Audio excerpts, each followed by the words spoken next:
Bueno, ahí ya estamos.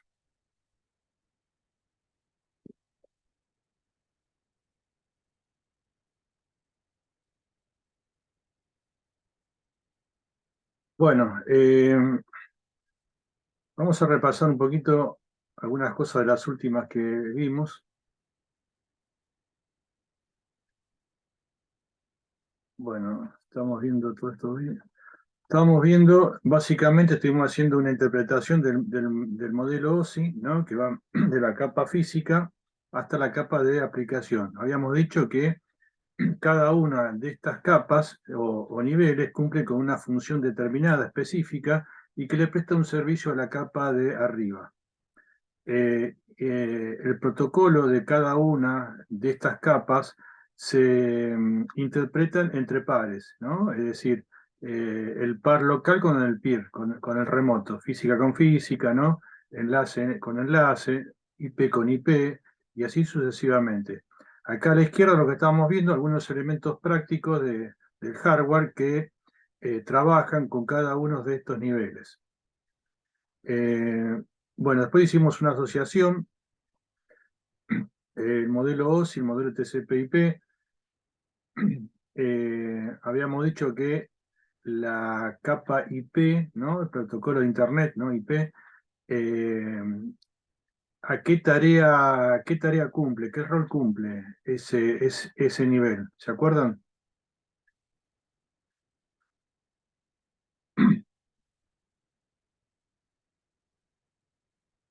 Si hablamos de protocolo IP, ¿de qué estamos hablando básicamente? ¿De qué funcionalidad dentro de este Red, modelo? ¿Cómo? de red.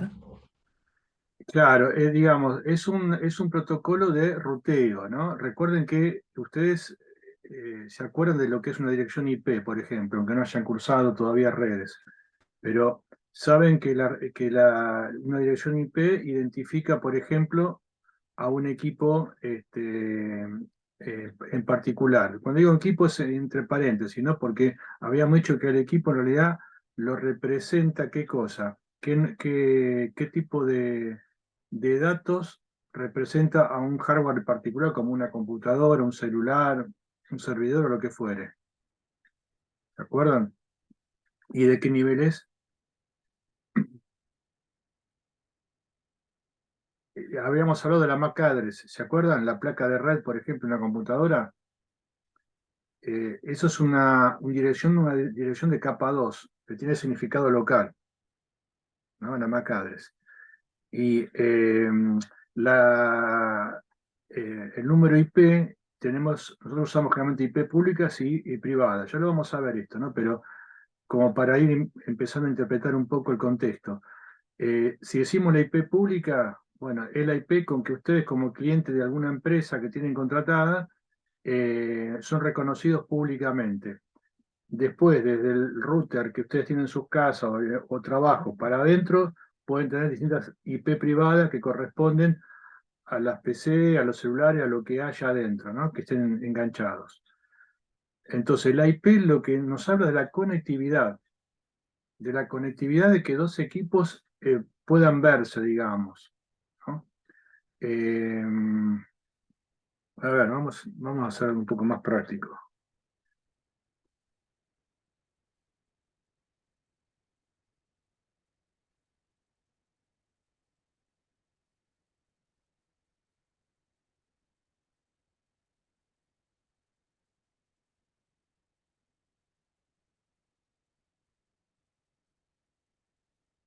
Bueno, ahí están viendo la pantalla acá de mi PC, ¿no? Que tengo acá el, el prompt, ¿no?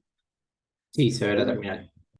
Bueno, yo pongo, por ejemplo, acá ipconfig. Bueno, fíjense acá.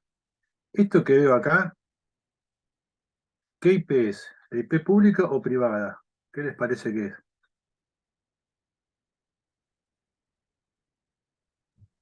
Privada.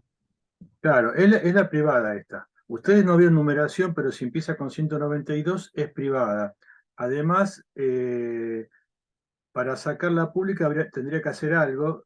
¿no? Un ipconfig no te lo da, porque la ipconfig se fija la IP que tiene la máquina donde lo estoy tirando, no la IP que el router que está en tu casa o en tu trabajo tiene hacia afuera, ¿no? Porque esta máquina, en primer lugar, se va a comunicar con el router y desde el router va a salir al exterior. Con lo cual, implícitamente les estoy diciendo que el router, una de las tareas de ese router, ¿cuál va a ser? Pasar de la IP pública a la IP privada. Exactamente. Eso es lo que se conoce como NAT, Network Address Translation, ¿no? Resolución de traducción. Eh, Esto que está acá, bueno, ahora justo dio una. eh, bueno, vamos a hacer así: ipconfig, ponerle barra hola, así tira todo. Bueno, eh, acá, por ejemplo, esta es la dirección física, es lo que le dije la MAC recién. Y esta dirección física, ¿a qué placa de esta máquina está identificando por lo que están viendo?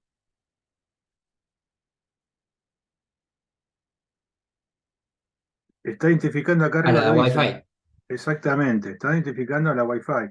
Si estuviera conectado por cable, por ejemplo, por cable UTP, estaría identificando posiblemente a otra placa, ¿no? Eh, bueno, entonces esta es la que le estoy diciendo que es de capa 2. Estos 6 bytes que tiene acá, digo byte porque es hexadecimal, ¿no? O sea, que cada 2 implica 8 bits, identifican, entre otras cosas, 3 de estos campos identifican al vendor. O sea, si ustedes, hay una página que ustedes introducen, por ejemplo, no hace falta que sean los 6, introducen los 3 primeros y ya le dicen de qué proveedor es, por ejemplo, ¿no? Esa placa que tiene. En este caso es una TP-Link, ¿no? Entonces, esta de 03745 seguramente identifica a ese proveedor. Bueno, eh, ¿qué más? Bueno, acá, bueno, como le puse que tire todo, tira la dirección de los servidores DNS. ¿Se acuerdan que en la clase pasada, qué quería decir de DNS? ¿Qué función cumple esto, DNS?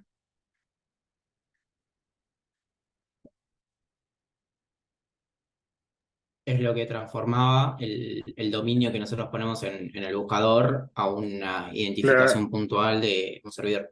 exactamente, o sea, nosotros las personas escribimos con palabras, pero las máquinas interpretan unos y ceros, entonces tenemos que tener a alguien que traduzca, ¿no? Lo que nosotros escribimos en la barra, en el explorador, a el lenguaje que interpreta las máquinas. Entonces, eso encarga el DNS. Entonces, ¿qué pasa? Cuando uno pone una página que no sabe qué IP tiene, porque no está en la caché de la PC, bueno, tiene que hacer un comando, se llama una query, ¿no? Una consulta. Entonces le dice una pregunta: ¿quién es esta IP? Perdón, este IP no al revés. ¿Quién es este nombre? W no sé algo, por ejemplo, ¿no? Entonces le responden con la IP de esa W. ¿Y a quién se lo pregunta? Bueno, a estos DNS, están acá, por ejemplo, ¿no? Bueno, nada, esto es simplemente una vista rápida como para que no quede en el aire lo que estamos hablando, ¿no? Bueno, volvemos un poco a la presentación.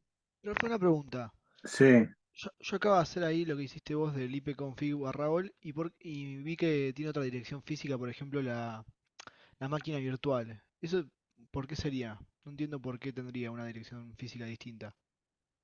y porque se comporta como otro equipo, eh, porque la máquina virtual, yo no lo uso mucho, eso se hace bastante, pero la máquina virtual es como, vos lo sabés, es como tener, si fuera otra máquina, digamos, como si fuera un hardware embebido, pero a través del software, o sea, como otro dispositivo.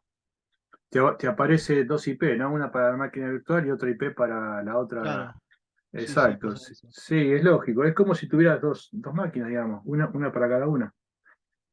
Claro, O sea, bien. vos sabés que esa máquina virtual la tenés para ejecutar cosas independientes. ¿O me equivoco? Para Sí, que, sí.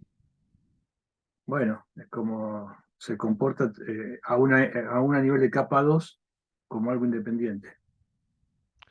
Claro, ok, buenísimo.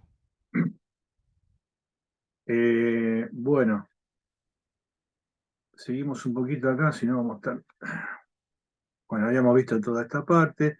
Bueno, acá lo que les agregué, esto como para tener un poco más de noción cuando hablamos. ¿Se acuerdan que dijimos, por ejemplo, bueno, vuelvo un segundito.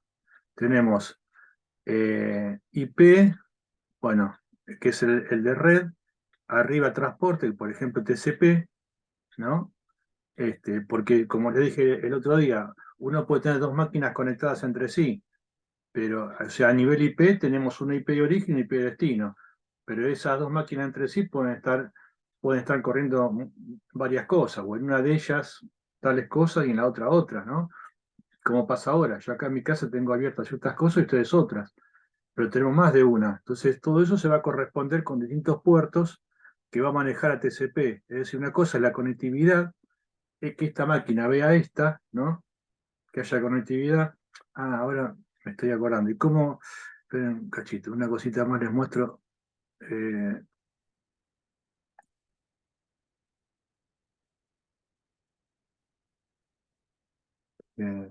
Respecto a la conectividad.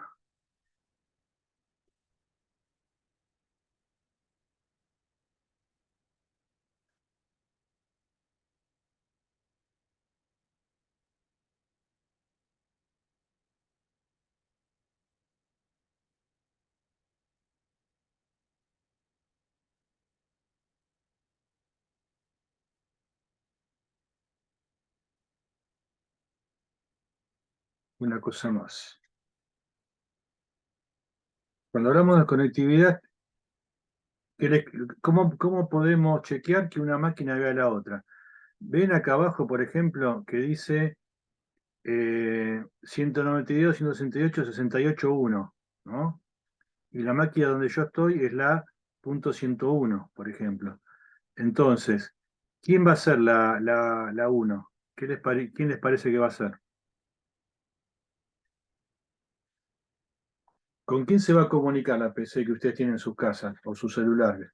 Bueno, salvo que estén saliendo por la red, ¿no? Pero admitiendo que están en Con Wi-Fi. el router. Exactamente, o sea, si no, no podrían salir al exterior. Entonces, con el primero que se va a comunicar va a ser con el router, y este que dice gateway, ¿no? El gateway sería la salida que tiene, ¿no? Por default, es esta.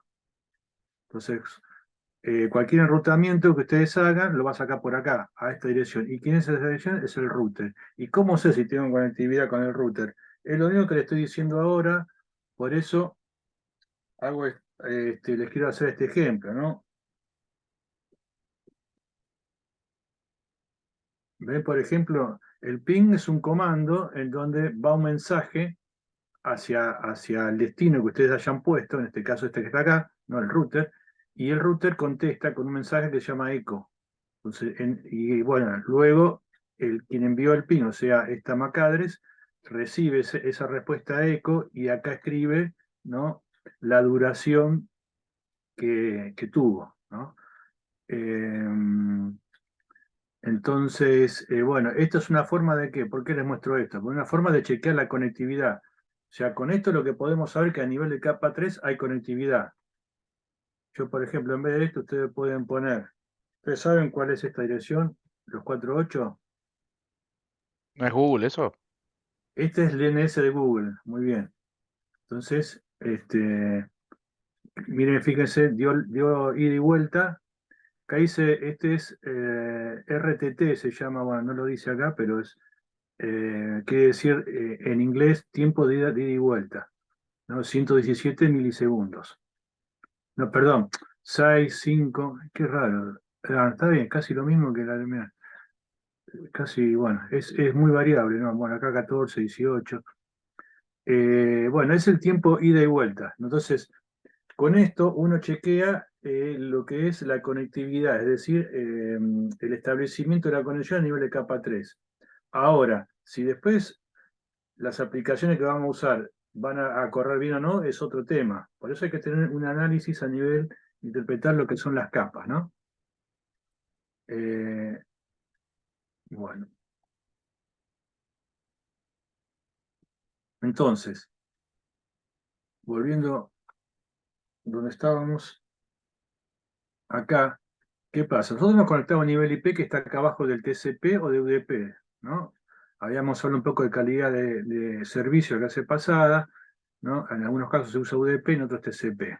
Entonces, este es el puerto, ¿no? Que nos va a comunicar con alguna aplicación específica, ¿no? Acá no está indicado, está acá, por ejemplo, ven acá TCP y el puerto 80 quiere decir que es HTTP, es decir, lo que estamos haciendo ahora. Nosotros lo que estamos haciendo, estamos navegando, pero seguramente estamos usando el puerto 80, ¿no? ¿Qué pasa? El mensaje cuando ve que el equipo cuando va al campo donde dice puerto 80, entonces sabe que lo que viene después, con qué protocolo lo va a tener que analizar ese mensaje. Con el protocolo HTTP, ¿no? Si lee, por ejemplo, no sé, FTP, pues estamos haciendo transferencia de archivos.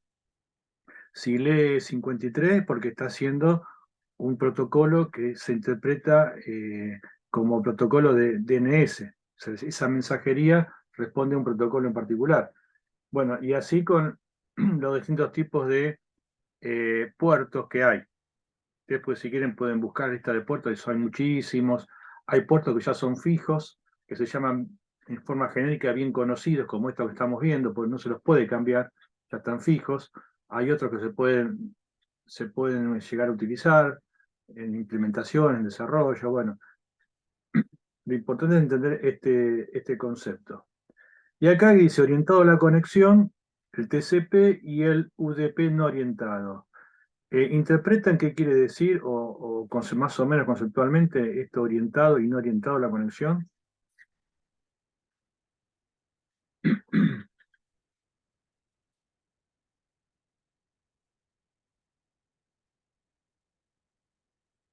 Sí.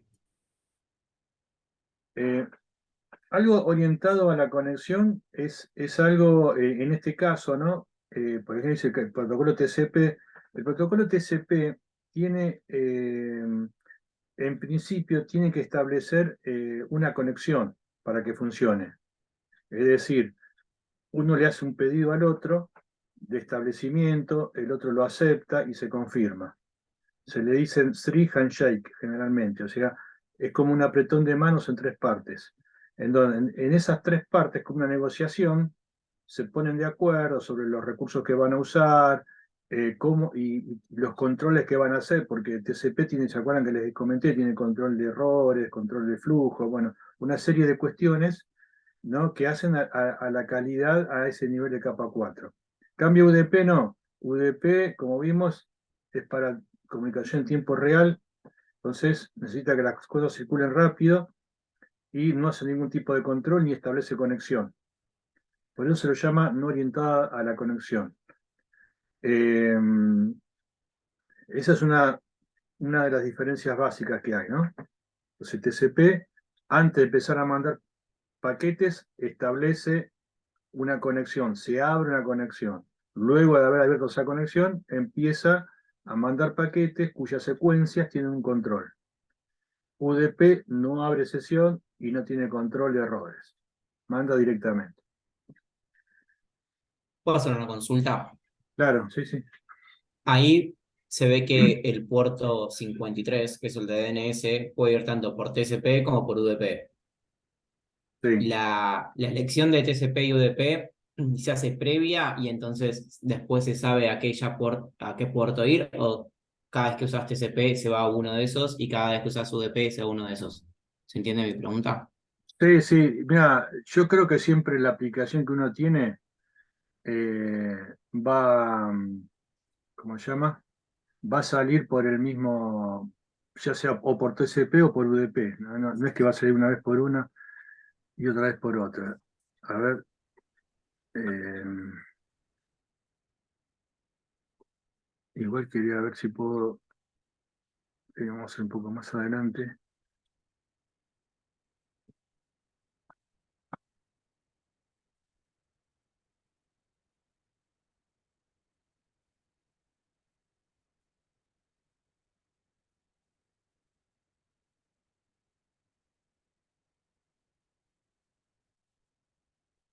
Si no lo dejo para ahora. Después les voy a mostrar no sé, ¿escucharon ustedes hablar del Wireshark, por ejemplo, de una aplicación? Yo no escuché. No, no escuché. El Wireshark es algo gratuito y extremadamente poderoso para analizar trazados. Todo esto que estamos hablando acá se va a traducir en un mensaje, ¿no? Que es lo que viaja el paquete IP, ¿no? Entonces, esta aplicación captura, no, mejor dicho, captura no, monitorea, ¿no? Porque no interviene en el proceso de envío, es como que lo está escuchando, entre comillas, ¿no? Captura el paquete y lo analiza. Y lo descifra. Yo se lo voy a mostrar hoy. Entonces, bueno, no, puedo hacer uno acá con la PC y ver la consulta, el query de DNS, qué puerto usa. Pero en realidad va a usar siempre o TCP o UDP.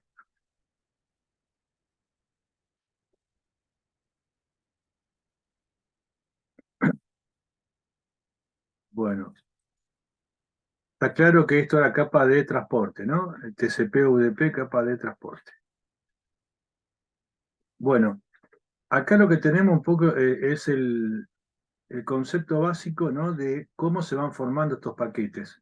Porque uno parte de los datos en crudo, de la ya sea información de voz, información de navegación, de una foto, lo que fuere, ese es el dato básico, la información del usuario propiamente dicho. Entonces, bueno, una vez que pasa por esta parte de aplicación, presentación y sesión, se entrega, ¿no? A lo que es el transporte. Entonces, por ejemplo, si en caso que fuera TCP, bueno, cuando recibe esos datos de la capa que está arriba, le agrega el encabezado de ese nivel en particular, en este caso TCP, y forman entonces lo que sería una SDU. Creo que lo tengo explicado más adelante. Una cosa es, por ejemplo, la PDU de un nivel, unidad de datos de protocolo, y en el otro caso lo convierte en una SDU porque le agrega un encabezado. Ahora, estos datos más este encabezado va a ser el dato del nivel que está abajo, y a su vez este le va a agregar un encabezado.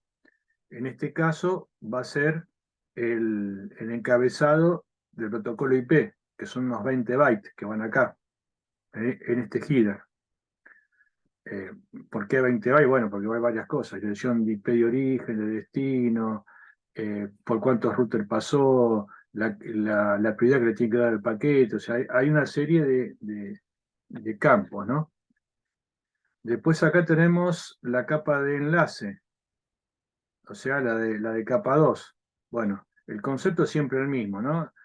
Lo que era dato y header acá pasa a ser, bueno, acá hace una nomenclatura en función del nivel, como que a veces se lo llama así como para hablarlo más en la jerga, ¿no?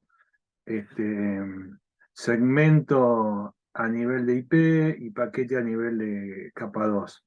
Pero a veces uno le puede decir paquete IP y está bien igual, ¿no? Es una forma de llamarlo. Lo importante es el concepto, ¿no? Que lo que es información para un nivel, para el otro nivel, le agrega su propio encabezado más esa información y pasa a ser la información de la otra, ¿no? Y así sucesivamente. FCS es un código de redundancia que es para chequear el frame, o sea, toda esa trama.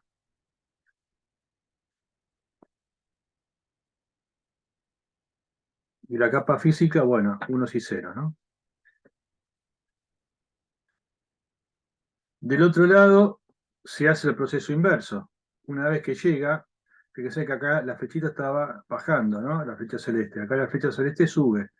Una vez que se recibió ese string de unos y ceros, bueno, la capa 2 le va a sacar la parte que le corresponde, va a interpretarla, ¿no? Porque lo que interpreta, dijimos entre peer, ¿no? va a interpretar lo que corresponde a su capa y lo elimina, y se lo pasa a la siguiente. La capa IP interpreta lo que tiene que interpretar y la elimina y la pasa a la siguiente, ¿no? Hace el proceso inverso.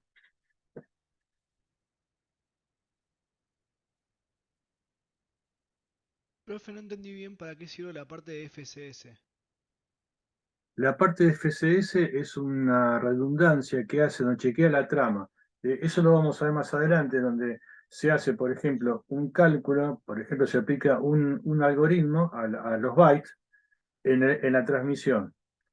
En la recepción se aplica el mismo algoritmo y se verifica si el resultado da igual que el que viene metido Es ahí. para chequear la integridad, digamos. Exactamente, Ah, buenísimo. exactamente. Eh, chequear la integridad a nivel de capa 2, porque como les conté antes, TCP también hace control. Entonces, este va a verificar a nivel de capa 4 y este hace un control a nivel de capa 2. Claro, buenísimo.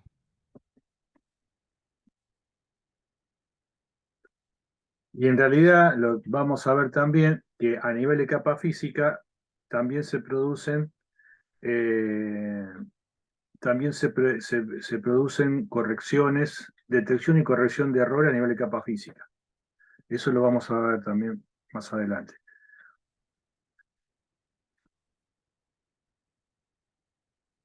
Bueno, acá tenemos los distintos protocolos que corren sobre cada una de estas capas. Esperen un cachito. Ahora voy a ponerles, esperen un poquito. Lo que les dije, lo del Wireshark, a ver si lo tengo por acá. Sí, esperen que ahí se los muestro.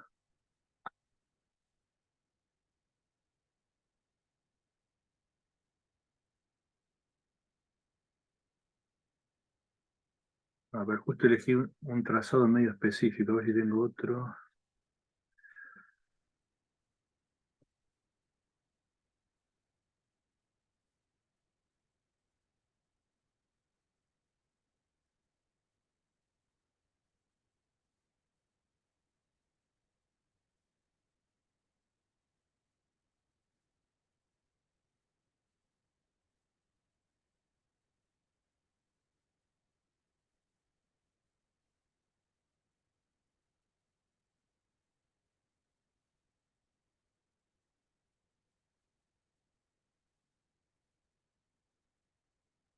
Acá tenemos otro. Bueno, un segundito, ya lo conecto.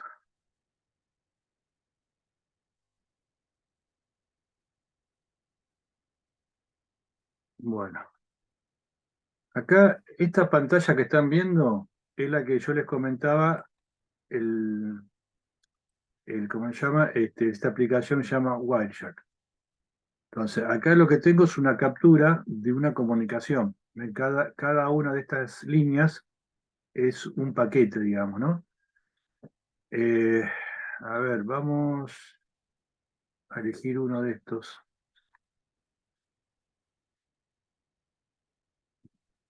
Quería mostrarle otro. A ver si tengo.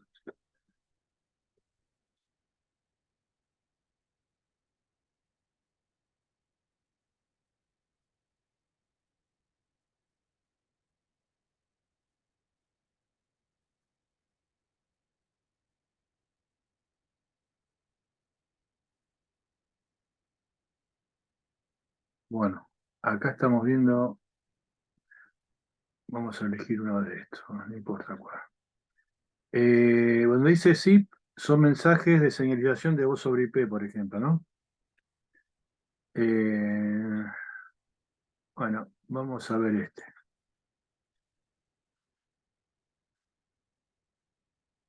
No lo está mostrando, esperen, se quedó con el otro.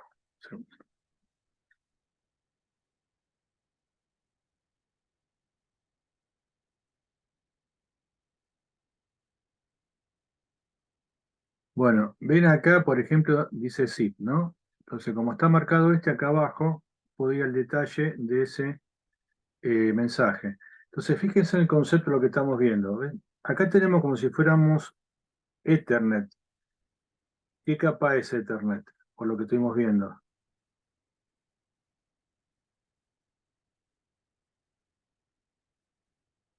Ethernet es capa 2. Fíjense que acá adentro está metida la MAC address de origen y la MAC address de destino.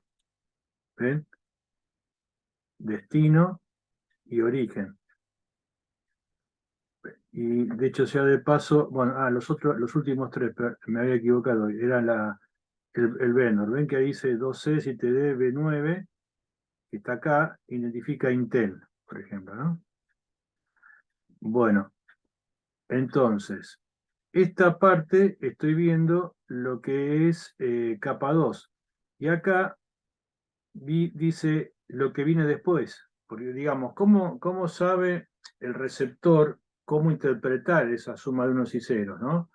Bueno, le tienen que decir en qué idioma viene expresado todo eso. Entonces acá le dice, mirá, lo que viene acá arriba, ¿no? El 0800 este es IP. Entonces sabe que lo que viene acá, el próximo byte, va a ser el primero del encabezado IP. Entonces acá viene todo esto que está acá, es el encabezado IP, ¿no? Lo que le decíamos son 20 bytes generalmente. Entonces, bueno, versión, IP, bueno, source IP y destination IP, ¿ven? Por ejemplo, que está acá arriba, de dónde hacia dónde va. Bueno, una serie de datos, el checksum también, bueno, hace una verificación, después lo vamos a ver todo eso. Y en alguna parte, acá dice, ven, que dice protocolo UDP, hay un campo que le va a decir cómo va a interpretar el próximo campo. Entonces, si lee que dice un 17, entonces dice, cuando termine esto, lo próximo que vas a leer lo vas a tener que interpretar con el protocolo UDP. Entonces, ahí acá empieza el protocolo UDP. Y UDP tiene sus propias características, su propio encabezado. Y también, ¿qué le va a decir? Bueno, ¿qué es lo que va a venir arriba de esto? Bueno, y acá le está diciendo, fíjense, ¿qué es esto que dice acá? ¿Se acuerdan que estuvimos viendo puertos? Esto va, dice, el puerto de origen 5060, el puerto de destino 9226. El puerto 5060 es uno de los puertos bien conocidos que le decía que se utilizan para el protocolo SIP, que es un protocolo de la señalización de la voz sobre IP.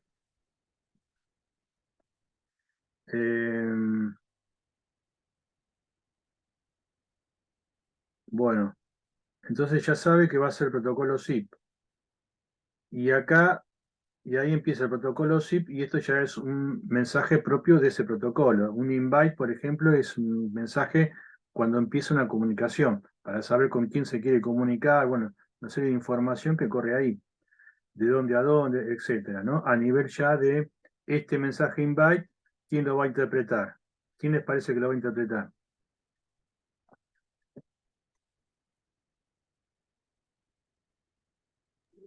La capa de aplicación, o me salté un par de capas. Claro, claro, no, está bien.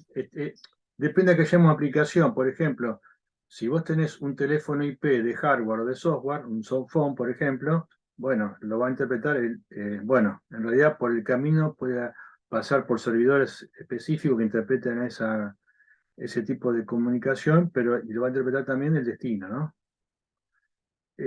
La aplicación. Pero bueno, lo que les quiero decir por ahora es para que no quede un poco en el aire, en un mundo muy abstracto de lo que estamos hablando, cómo es el sistema de las capas que estamos viendo, ¿no? Por ejemplo, una vez que se estableció la comunicación, cuando uno habla, por ejemplo ahora, ¿no? Que estamos hablando, que es comunicación en tiempo real, yo creo que les mencioné en la clase pasada que esto corre sobre un protocolo específico, ¿no? Que utiliza UDP, vamos a decir cierto, y acá se llama, que corre arriba, que se llama Real Time Protocol, protocolo de tiempo real. Vamos a verlo rápidamente. Tenemos IP por acá, vamos a cerrar. Bueno, Ethernet, lo cerramos. IP, tenemos UDP, y acá lo que viene arriba, ¿no? Por el puerto que está utilizando, es RTP, ven, dice acá Real Time Protocol. Esto que viene acá adentro,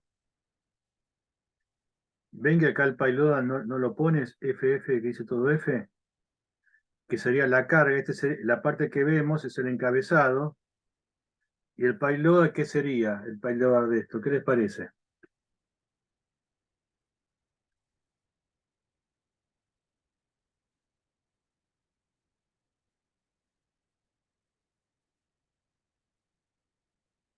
¿Qué es la carga útil de una comunicación en tiempo real?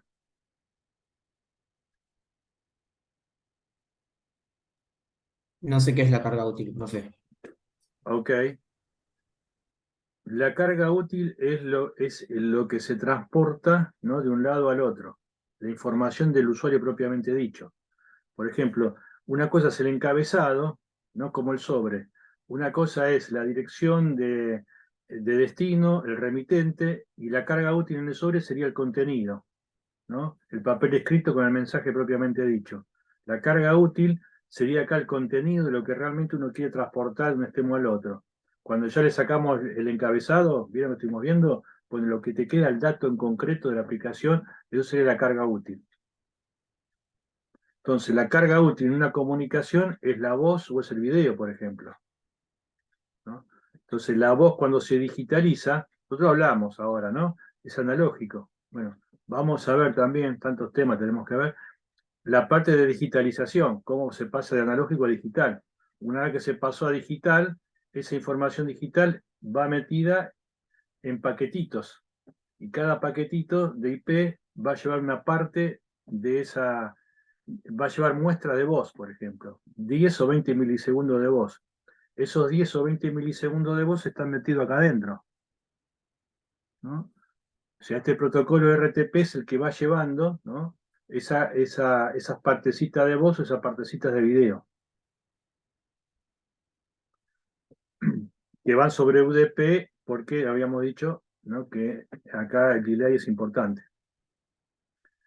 Entonces, si uno decodifica esto, podría, así como uno ve esto, podría llegar a, ¿qué cosa? Si estamos usando un codificador que el equipo lo pueda reconocer, ¿no? Que se usa acá para comprimir o no la voz, para usar menos ancho de banda, por ejemplo, bueno, entonces uno podría interpretar o escuchar, ¿no? La conversación, o lo que se dijo, lo que se vio.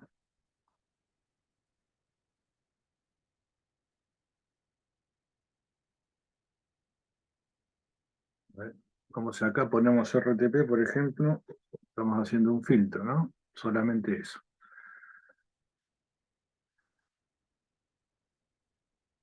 Esto,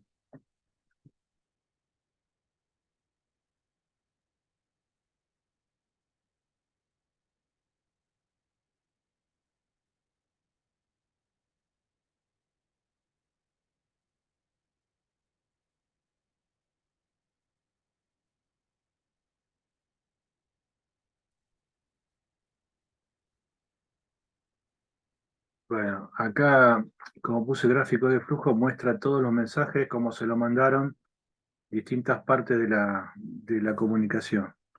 No lo quería mostrar esto.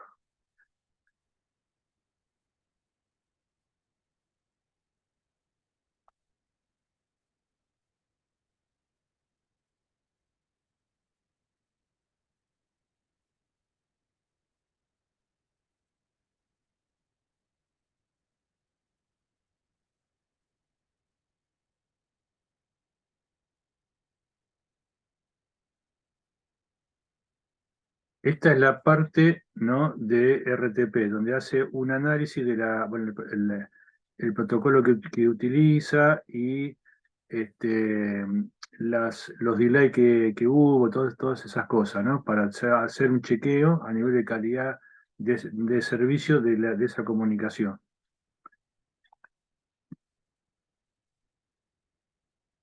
Eh,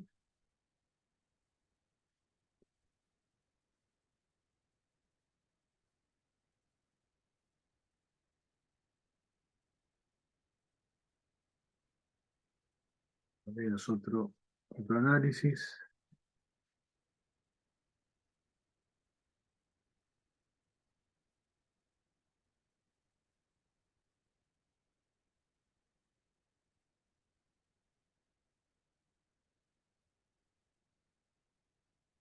Bueno, acá no se está escuchando en este momento, pero esto sería una reproducción, puede ser, de esa secuencia de mensajes RTP, que en definitiva es la comunicación, ¿no? Pero bueno.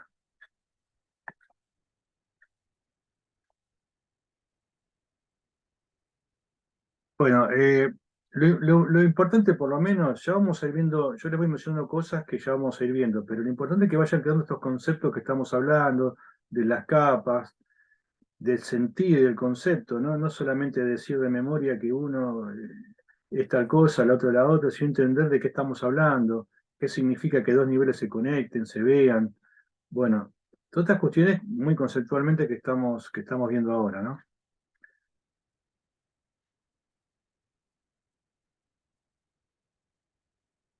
Bueno, continuamos.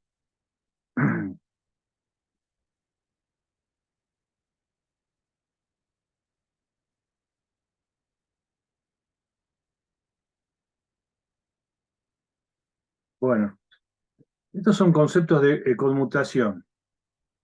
Las funciones de conmutación, ¿no? De enrutar, ¿no? De conmutar, conmutar es, bueno, es tomar un camino determinado, ¿no? En función de la información. En el caso del correo, bueno, la encomienda, lo que fuera que uno manda, bueno, va a seguir un camino determinado, centros logísticos determinados en función del destino, ¿no? Obviamente, y lo mismo pasa en las telecomunicaciones. En función de la información de dónde tiene que ir, va a ir tomando determinadas rutas, ¿no? Que se relacionan. Todo ese proceso es la conmutación. La transmisión hace más referencia a los equipos que permiten, ¿no? Que la comunicación eh, se establezca entre los puntos. Por ejemplo, en nuestras casas tenemos algo básico, por ahí tenemos solamente un enlace Wi-Fi o un enlace con un cable, UTP, por ejemplo. Pero a nivel de redes más grandes tenemos cables, tenemos fibras ópticas, bueno, tenemos equipos específicos para poder establecer esa comunicación a nivel de capa 1, capa 2. Todo eso se conoce como la parte de la transmisión propiamente dicha. La conmutación, si hablamos de redes de datos, está a nivel IP. Y la señalización es todo lo que hace al control, porque nada puede ocurrir si uno no le dice al otro qué es lo que hay que hacer, ¿no? Por ejemplo, lo que hablábamos recién, una comunicación de un punto A a un punto B, bueno, quién soy y a dónde quiero y con quién me quiero comunicar. Es como el número telefónico, pero a nivel de datos, digamos, ¿no? Eh, bueno, está un poco explicado acá. Una cosa es, acá estamos uniendo dos mundos. Lo que se conoce como la conmutación de circuitos, que sería, por ejemplo, las comunicaciones tradicionales de las redes fijas, que se conocen así con los teléfonos convencionales, ¿no? No los celulares, que son comunicaciones, conmutación de circuitos, ¿por qué? Porque una vez que conmutó, ya queda todo el recorrido hecho.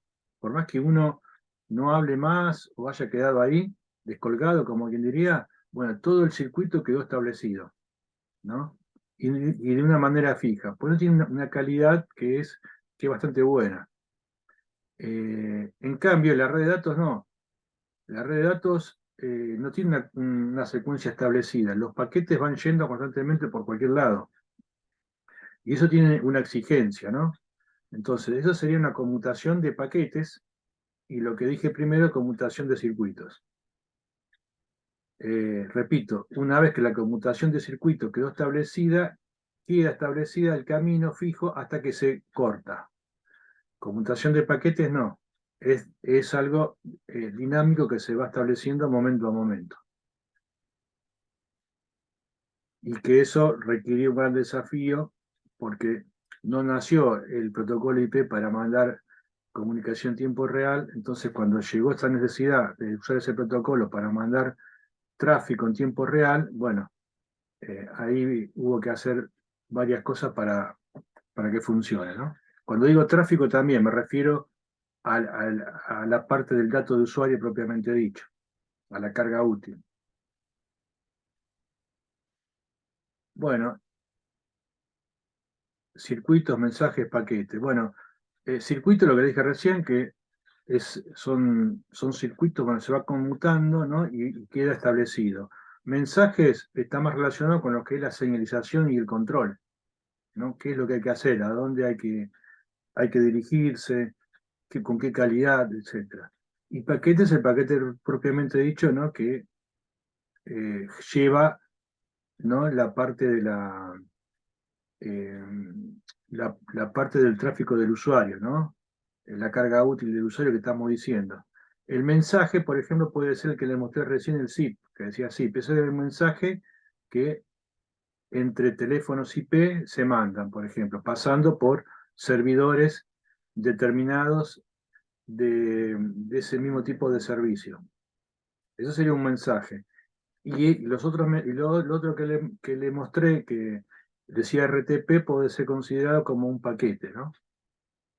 Aunque bueno, son formas de llamarlo, ¿no? Lo importante es que uno sepa a qué se está a qué se está refiriendo. Bueno, acá está escrito lo que estuvimos charlando. Entonces, acá en este caso tenemos un ejemplo de la telefonía tradicional, ¿no? Con teléfonos fijos, en donde estos serían como si fueran centros de tránsito, ¿no? Porque digamos, si estamos en una central local, entre usuarios de esa misma central no se podría comunicar directamente. Toda la conmutación estaría localizada en esa central local. Pero si queremos ir hablando con otros lados, depende, tenemos que pasar por distintos centros de tránsito. Bueno, eh, acá, una vez que se estableció el camino, por ejemplo, no sé, tomemos un camino en particular, este que está en celeste, una vez que se estableció, que A llamó a B y B respondió, ya queda este camino fijo.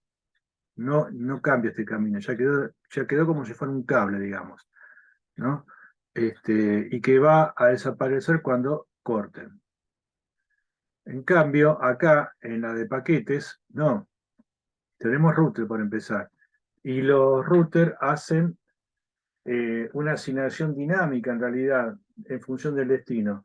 ¿Por qué digo dinámica? Porque hay protocolos de ruteo que utilizan algoritmos y esos algoritmos hay distintos tipos según en qué parte de la red estemos y según lo que se opte por priorizar, si el destino que sea alcanzado por la parte más cerca o por la que tiene menos tráfico. Bueno, hay una serie de combinaciones de parámetros que el algoritmo analiza y elige una ruta de salida. Entonces, cada paquete puede ir por un camino distinto.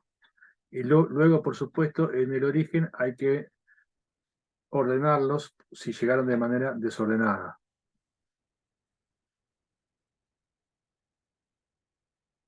Bueno, por supuesto que los paquetes son señales digitales, ¿no? Todo lo que estuvimos hablando, no, son todos unos y ceros, ¿no? Como les mostré. Bueno, Internet, bueno, acá esto para leerlo un poquito, básicamente lo que dice que empezó con la ARPANET o lo que es ARPA, digamos, el proyecto de investigación en Estados Unidos de defensa y una universidad, como está escrito acá, que empezaron a investigar la posibilidad de comunicar las computadoras, ¿no? Entre sí. Bueno, y a partir de ahí recién en el 69 surgió lo que se conoció como ARPANET, ¿no? Y ahí fue por lo menos conocido, ¿no? El primer enlace entre 4 universidades, ¿no? Como está indicado ahí. Es decir, que tuvo esto un desarrollo militar en un principio, ¿no? Para ciertos fines, y bueno, y fue desembocando en lo que fue ARPANET, y a partir de ahí luego se siguió desarrollando, hubo gente que trabajó mucho con todo este proyecto, y se llegó a partir de ahí al protocolo TCP/IP, que después se popularizó tanto, ¿no? Bueno, y hay un montón de organismos. Lo importante es entender el concepto del estándar, ¿no? El estándar que es, creo que lo mencioné en la clase pasada, ¿no? Que eh, es esa posibilidad de ponerse de acuerdo en una norma que después tenemos que cumplir todos, fundamentalmente los proveedores, las empresas que elaboran los equipos. Después están los operadores que le compran los equipos, por ejemplo, no sé, Telecentro, Telecom, Telefónica, lo que fuere, le compran los equipos a Ericsson, a Huawei, a ZTE, a Nokia, quien sea. Esos son los vendors, ¿no? Los proveedores. Esos proveedores, que a su vez forman parte de algunos de estos organismos, sacan los estándares que después hay que respetar, ¿no? Hay que respetar. Entonces, eso hace a la interoperabilidad. Fíjense, caso más común, uno tiene un teléfono de una marca y un teléfono de la otra, y si están homologados funcionan igual, ¿no? No es que una marca funcione y la otra no. Lo mismo pasa con los equipos, con los proveedores. Mientras respeten estos estándares, entonces son interoperables. Entonces, bueno, esos organismos de estandarización, bueno, acá hay sobre Internet, que ya estuvimos hablando, la posibilidad de comunicar equipos y Internet de las cosas, ¿no? Es algo más actual. Y esto que estamos diciendo, ¿no? Bueno, esto ya estuvimos charlando sobre el DNS y los estándares. A ver, ¿dónde tengo? Bueno, me adelanto un poquito para completar lo que les dije recién. Estos son los estándares de Internet, ¿no? Los distintos organismos. Acá tienen explicado, digamos, con el logo, básicamente qué es lo que hace cada uno de estos organismos internacionales. Eh, Bueno, el IEEE es uno de los más conocidos, ¿no? Y todo esto es lo que se trabaja con el Wi-Fi, por ejemplo, con el cable UTP, todo esto está definido acá en estos estándares. El IANA es la que asigna eh, las direcciones IP, ¿no? Que es por regiones en el mundo. Por eso se identifica, ¿no? Tal IP con tal región, con tal zona. Eh, Mejor dicho, tal rango de IP, ¿no? Si uno dice una IP completa, ya identifica un usuario en particular, pero tal rango de IP corresponde a tales regiones ge- geográficas. A ver, bueno, acá vamos a ir un poco esto que estábamos diciendo. Bueno, los DNS que estuvimos hablando, acá tenemos los, los dominios geográficos que identifican con dos letras, ¿no? Por ejemplo, el punto AR, todo ese punto que identifica, ¿no? Un país en particular, como muestra acá. Eh, y que eso después se va a traducir en un rango, como vamos a ver ahora. Bueno, estas son algunas de las organizaciones más relacionadas con Internet. Y acá lo que le decía recién lo de Diana, ¿no? La autoridad de asignación, bueno, contrata al ICANN, esto ya son estas cuestiones de organizaciones que hay, ¿no? La idea que les quiero decir es que, bueno, eh, estas son las 5 regiones geográficas, ¿no? Donde cada una se encarga de asignarla en su zona las direcciones IP que corresponden. Dicho sea de paso, las direcciones IP son escasas y con la Internet de las Cosas, en donde cada elemento puede tener su propia dirección IP, imagínense que ya no alcanzaban las direcciones IP, por eso surgió la IP versión 6. La IP versión 6, a diferencia de la IP versión 4, como vimos recién en la máquina que les mostré, tiene más campos, con lo cual la cantidad de direcciones IP son muchísimas veces más que la IP versión 4. Por eso rige la IP versión 6. O de algunas partes de la red pues está trabajando con versión 6 y en otras con IP versión 4.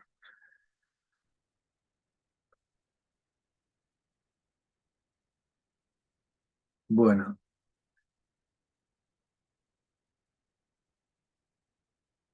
Acá este es el mapa por las regiones, ¿no?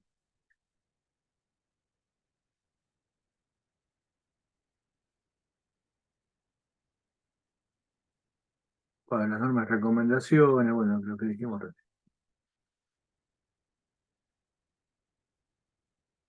Guardo un segundo.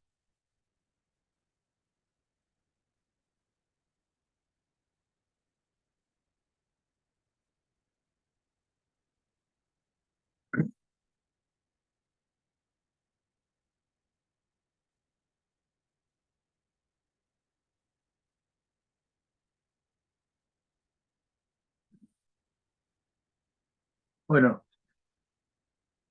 después de esta introducción general, que fue lo que vimos hasta ahora, de a poco vamos a ir viendo más específicamente los temas que estuvimos describiendo así muy generalmente, ¿no? Lo que vamos a empezar ahora con lo que es las señales, ¿no? Esto está más relacionado, las señales, con lo que es la capa física, ¿no? Propiamente dicho. Tenemos, bueno, es un mapita conceptual, ¿no? Para clasificarla básicamente en analógicas y digitales, ¿no? Eh, los problemas que tiene, como pueden ver, y otros conceptos fundamentales que identifican a las señales, ya sean analógicas o digitales. Si es analógica, bueno, obviamente va a tener una serie insucesiva, infinita de valores, ¿no? Y si es digital, no. Si es analógica, puede tener cualquier forma, ¿no? Como una señal de voz, un ruido, o puede tener una frecuencia específica, ¿no? Por ejemplo, representada por una función senoidal, ¿no? Pero sigue siendo analógica. La digital está más asociado a lo que es una onda cuadrada por los sucesivos unos y ceros, en donde un nivel lógico, vamos a ver, va a ser un nivel, digamos, físico de tensión, 5 volt, 6 volt, 4 volt, y otro nivel puede ser 0 volt, o puede ser una tensión negativa. Entonces, cada una de esas tensiones va a estar asociado con una lógica. El 4 volt, 5 volt puede ser un 1, y el 0 puede ser un 0, o al revés, ¿no? Entonces, una cosa es la tensión física y otra cosa es la interpretación lógica. Bueno, ¿qué tenemos acá? Una señal analógica, como le decía recién, una señal analógica genérica, cualquiera, ¿no?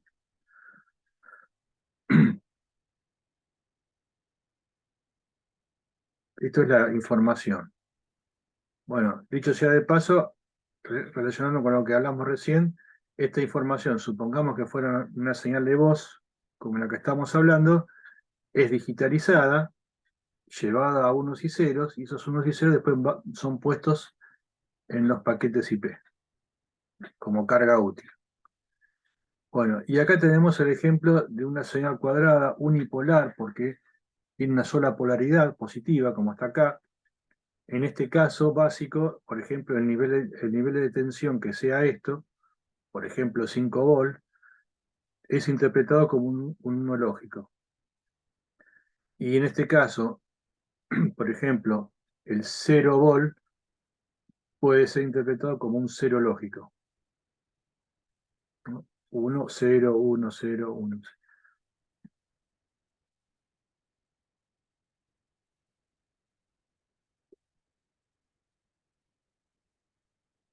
Entonces, bueno, acá tenemos, por ejemplo, esto, bueno, modem ya no se usa más estos modems en realidad, pero bueno, pero está bueno interpretar el concepto, ¿no? De decir, lo que es una señal analógica, ¿no? Esta es información digital que está en la computadora, que van como unos y ceros, pero el módem pasa esos unos y ceros a una señal analógica modulada específicamente, de manera tal que cuando llega al otro módem, este otro módem, como habla el mismo idioma, interpreta esa información analógica modulada de determinada manera y lo vuelve a convertir en unos y ceros como había salido acá, ¿no? Es decir, se utiliza una red analógica para mandar, con modulación analógica, para mandar información digital. En este caso, bueno, acá tenemos otro ejemplo también, que se manda una información analógica, ¿no? Me refiero a analógica como estuvimos viendo recién, cualquier forma de señal que no sea cuadrada, digamos, ¿no? Digamos, cualquiera me refiero a que no importa la forma. La forma va a depender después del tipo de modulación que estemos usando. Pero esto es un ejemplo de una línea ADSL que existe todavía, ¿no? La línea ADSL que llega a través de un par de cobre a un usuario y dentro de esa línea ADSL puede ir tanto información de Internet con una modulación específica que utiliza ADSL y también puede ir información de voz, ¿no? Que van separadas. Por eso dice voz más datos, ¿no? Se reparten la frecuencia. En la parte más baja del espectro de frecuencia va a ir la parte de voz, ¿no? Y en la parte más alta van a ir la parte de datos, pero modulados de determinada manera.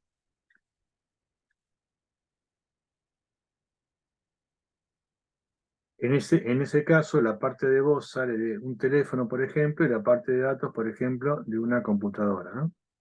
Y todo viaja junto, unido en la línea, y cuando llega a la central, ¿no? Al proveedor, separa lo que es la parte de voz para un lado y la parte de datos, ¿no? Para otro.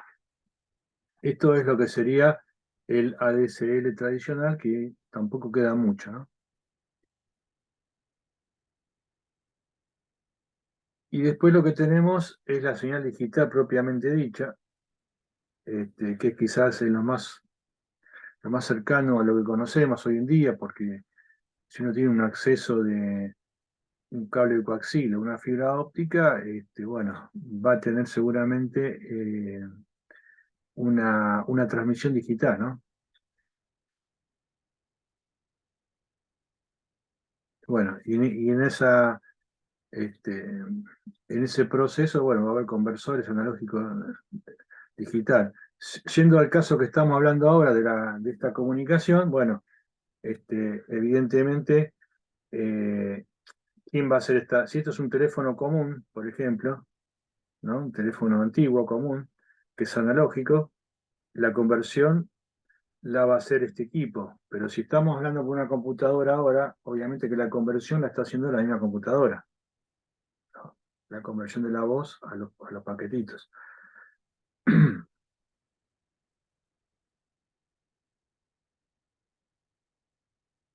Entonces, esta comunicación que estamos teniendo ahora en este momento, ¿es una comunicación modo circuito o modo paquete? ¿Qué les parece?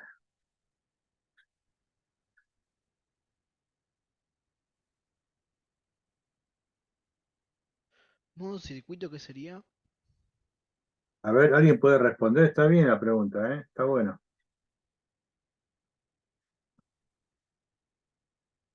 Pero si no, hablo mucho y se entiende poco.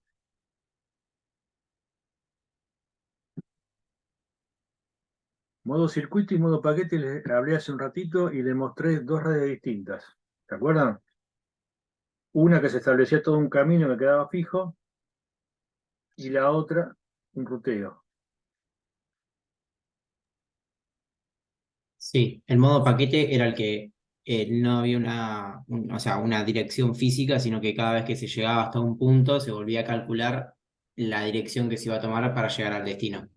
El modo circuito era que una vez empezaba la comunicación, ya la ruta tomada quedaba fija hasta que la comunicación se cortaba. Exactamente. Mira, acá tengo, este es un teléfono inalámbrico, pero bueno, si estuviera conectado a una red tradicional, ¿no? Eh, va a salir como les mostré en el primer gráfico. Uno marca acá, se va estableciendo esa conmutación y ya queda fijo, por ejemplo, ¿no? Entonces, eso sería, ¿qué tipo de conmutación? ¿Circuito o paquetes?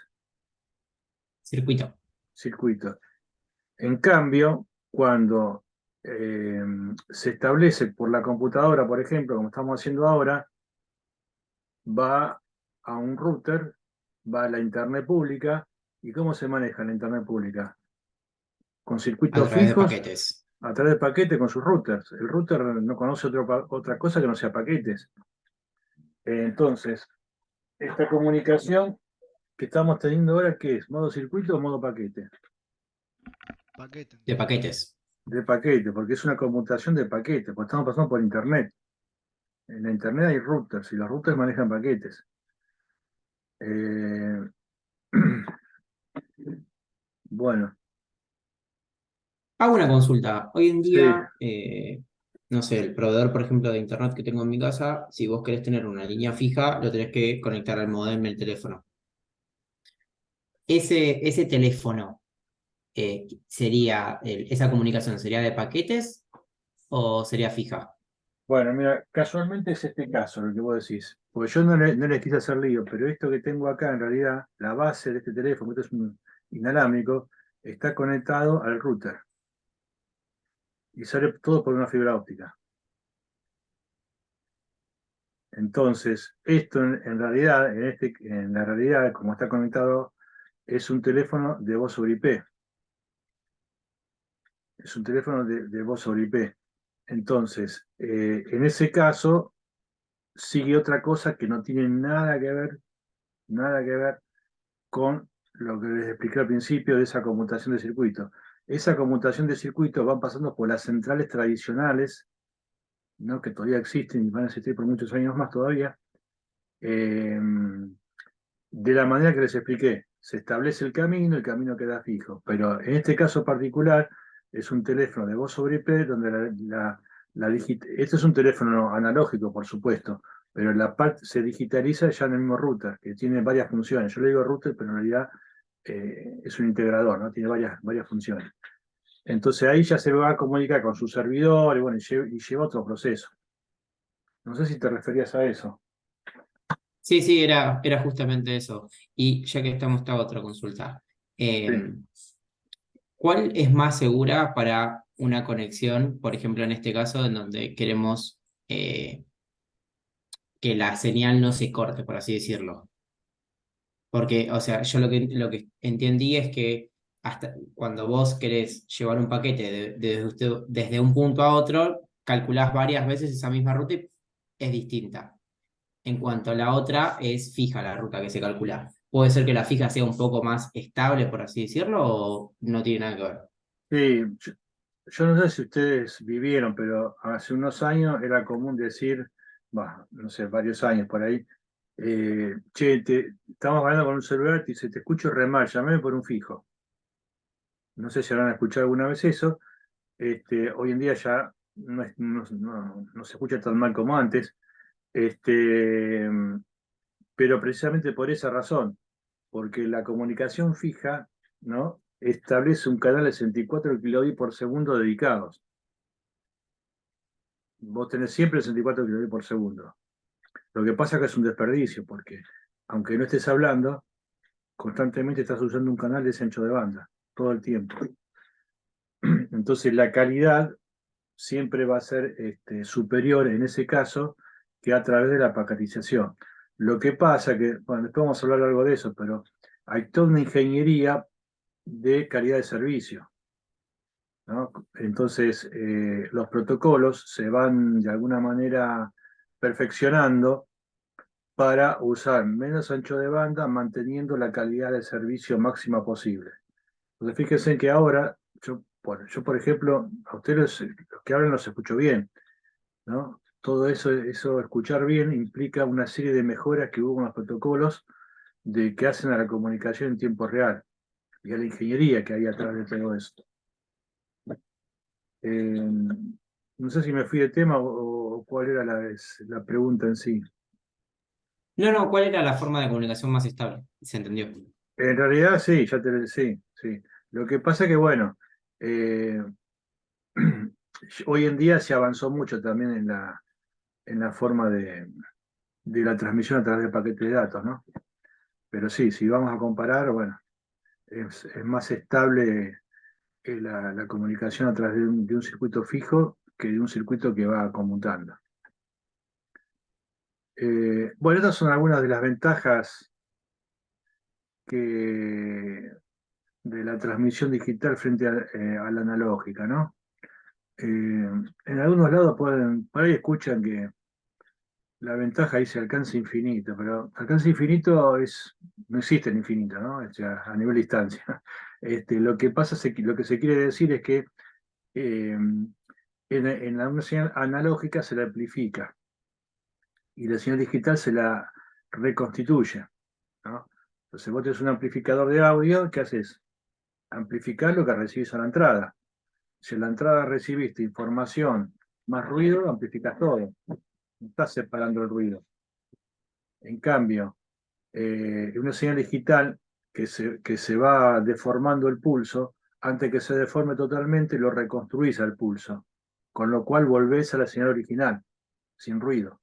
Entonces, en ese sentido, por ahí van a escuchar que dicen que como que no hay alcance, ¿no? Pero bueno, es la idea. Calidad ajustable,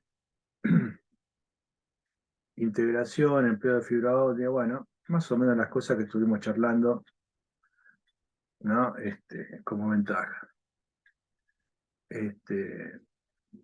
Yo lo que diría que también fue la base, no solamente de la integración con la PC, ¿no? Sino en general esa convergencia que vimos la clase pasada, ¿no?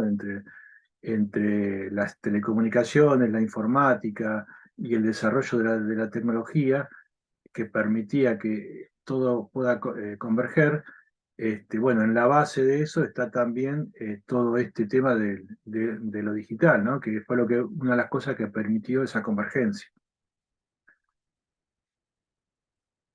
Porque esa convergencia no se hubiera dado sobre una base analógica.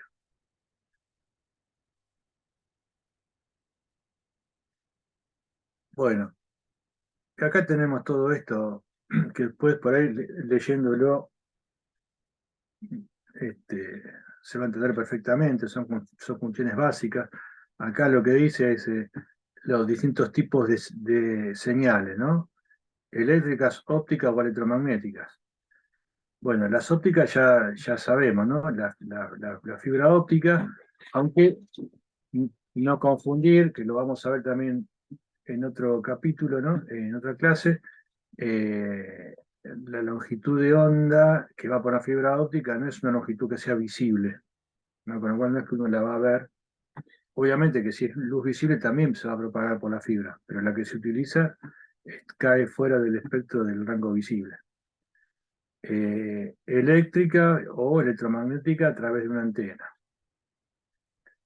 Acá lo que tenemos el ejemplo de un canal de radio, ¿no? Real, ¿no? Es decir, que el canal radioeléctrico que se le dice a ese, ¿no? A ese canal que hay entre una antena y el dispositivo que está conectado. En este ejemplo tenemos una estación, que puede ser una estación celular, ¿no? Una antena en una estación celular y un teléfono celular. Pero es lo mismo concepto, pasa a nuestras casas con nuestro router, Wi-Fi y nuestros dispositivos que tenemos en casa o donde fuere, ¿no? Entonces, es una característica del canal radioeléctrico real, porque el ideal, como dice ahí, bueno, hay un único camino, va del punto A al punto B, nada interfiere, todo lo que sale llega y listo, ¿no? Tipo laboratorio. Pero en la realidad intervienen muchas cosas, algunas de las cuales están sintetizadas acá. Después lo vamos a ver más en detalle, pero como para tener una idea, acá tenemos un fading, o sea, un fading es un desvanecimiento, ¿no? Selectivo en frecuencia, ¿no? ¿Qué quiere decir? Que acá abajo el eje es el eje de la frecuencia. Entonces, cuando se produce esa disminución, ¿no? De la amplitud, estamos hablando dentro de un rango de frecuencia determinado. Por ejemplo, una interferencia X. Yo prendo un equipo que está interfiriendo en tal ancho de banda de frecuencia y bueno, estoy originando una interferencia ahí. A la derecha lo que vemos es, fíjense en que el eje dice tiempo, ¿no? Por ejemplo, cayó un rayo en un momento, ¿qué quiere decir? Que toda la frecuencia en ese instante de tiempo, ¿no? Quedó disminuida a cero, por ejemplo. Entonces tenemos distintos tipos de desvanecimiento y tenemos también, como vemos a la derecha en ese dibujo, los quiere decir que hay línea de vista, ¿no? Pues son iniciales que están en inglés, y en el los quiere decir que no hay línea de vista. Entonces, la que es línea de vista va derecho y las otras van rebotando en distintos objetos que puede haber dentro de ese canal radioeléctrico, ¿no?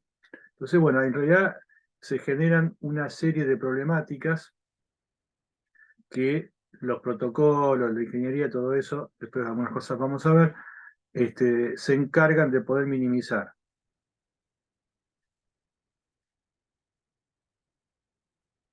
Acá tenemos el ejemplo de un amplificador. Acá, bueno, a la entrada del amplificador, bueno, tenemos una señal analógica que es pura, ¿no? Una frecuencia X. Entonces, a la salida va a salir esa misma señal pura multiplicado por G, donde G es la ganancia, ¿no? Transferencia, recuerden, salida sobre entrada. En este caso es G. La transferencia G o la ganancia es salida, que es la B2, ¿no? Sobre B1, que es la entrada. Yo lo que les decía antes, que si acá, por ejemplo, en la entrada uno tiene un ruido, ese ruido también va a ser amplificado acá a la salida.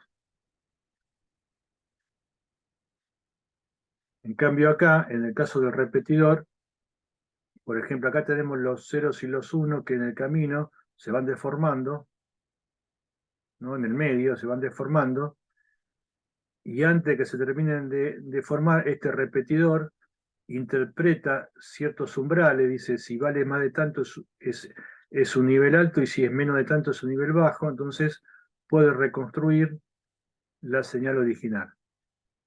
Esa es la diferencia entre un repetidor y un amplificador ¿cómo se llama? Señal analógica. Y acá lo que tenemos es la introducción de un campo electromagnético. Básicamente, el campo electromagnético, bueno, vamos a ver primero acá, tenemos acá arriba, primero tenemos una escala, ¿no? Que dice más corto hacia la derecha y más largo hacia la izquierda, que esto mide la longitud de la onda. La longitud. Cuando hablo de longitud, me refiero no al tiempo, sino a la distancia, ¿no? Una onda que se propaga en el espacio, algunos le dicen onda viajera, tiene una determinada longitud viéndola en distancias. Y esa onda se va propagando en el espacio, ¿no?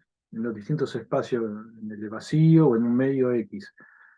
Entonces, hay una relación inversa entre la longitud que tiene esa onda y la frecuencia, o sea, la cantidad de veces, ¿no? De ciclos que hay en un segundo, de ciclos completos en un segundo. Vamos a hablar sobre eso, pero en este punto lo que queremos decir es que tenés la longitud de onda por un lado y acá tenés la frecuencia por el otro. Fíjense que a longitud de onda más corta, como la frecuencia en la inversa, corresponden las frecuencias más altas. Y esto que está dibujado acá es simplemente para tener una idea de orden de magnitud, porque a veces uno lee 10 a la tanto, 10 a la menos tanto, y no sabe una comparación física de qué estamos hablando, ¿no? Por eso, quizás estas son las más fáciles de imaginar: 10 al cuadrado, 100 metros, una cuadra, 10 al cubo, ¿no? Acá dice una cancha de fútbol, por ejemplo, un estadio. 10 a la menos 1 más chico, o sea, el orden de los centímetros. Acá tengo una pelotita de tenis, una célula, una bacteria, una molécula, para tener una idea de qué estamos hablando cuando decimos 10 a la menos 10, 10 a la menos 11, ¿no? Son frecuencias, longitudes de onda muy cortas y frecuencias muy altas. Por eso, a partir de ciertos puntos se las conoce como radiación ionizante y no ionizante.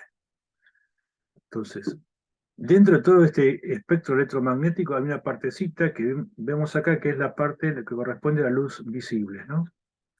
Lo que está abajo del rojo en frecuencia es infrarrojo y lo que está arriba del violeta en frecuencia es ultravioleta. a partir del ultravioleta y a partir del infrarrojo, obviamente que están fuera del alcance de nuestra vista. Acá está representada las ondas, cómo van, fíjense, frecuencias más bajas, longitudes de onda más altas, y frecuencia más alta, longitudes de onda más chicas. Y acá un ejemplo, ¿no?, de aplicación concreta de esas frecuencias. Por ejemplo, la frecuencia que tenemos en nuestras casas de la luz, ¿de qué frecuencia es?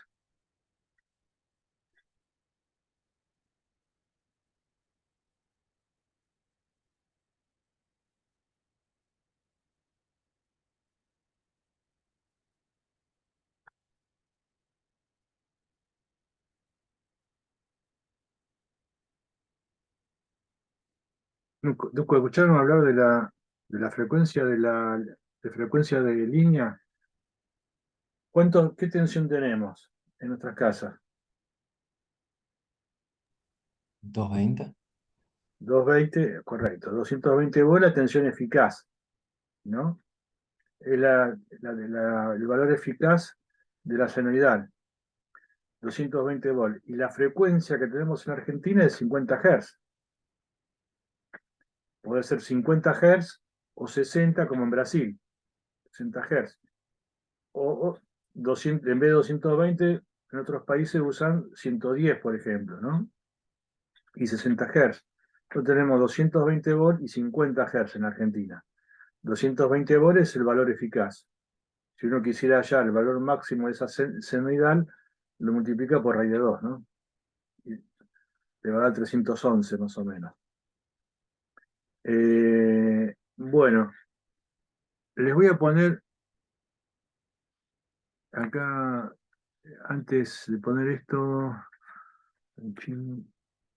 Franco Scolari está.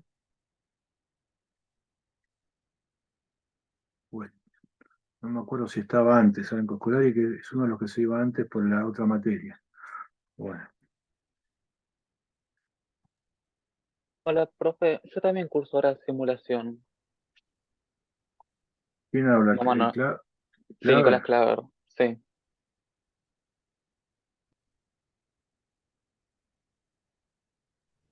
Profe, ¿tomaste lista ya? No, todavía no. Ok. No, lo que pasa es que me acordé, como uno que me avisó que se iba, que era el que cursaba otra materia, estaba Pero ¿a qué hora preguntando, finaliza la clase? ¿eh? ¿A qué hora finaliza la clase, digamos? No, la clase habitualmente es de 7 a 9, Ok, como le ok. dije en el primer mensaje. Lo que pasa es que, bueno, yo no sabía que tenía otra materia después de esta. Eh, bueno, ¿alguien más cursa ahora después de esta materia? Yo no curso, pero hoy en particular me tenía que retirar más o menos y media y 40, porque tengo que salir a un lugar. Así que hoy me voy a ir un ratito antes.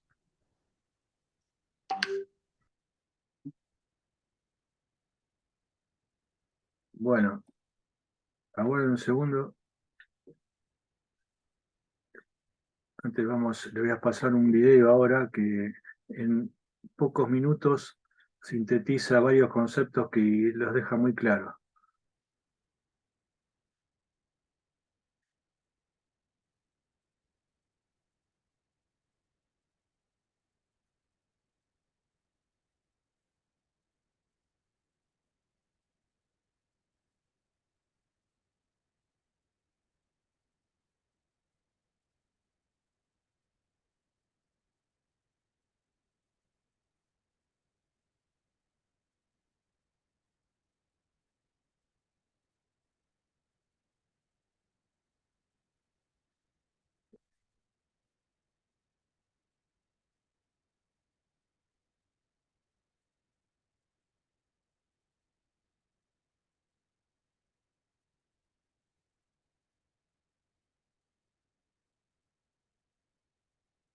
Bueno, si no se escucha, por favor avisen.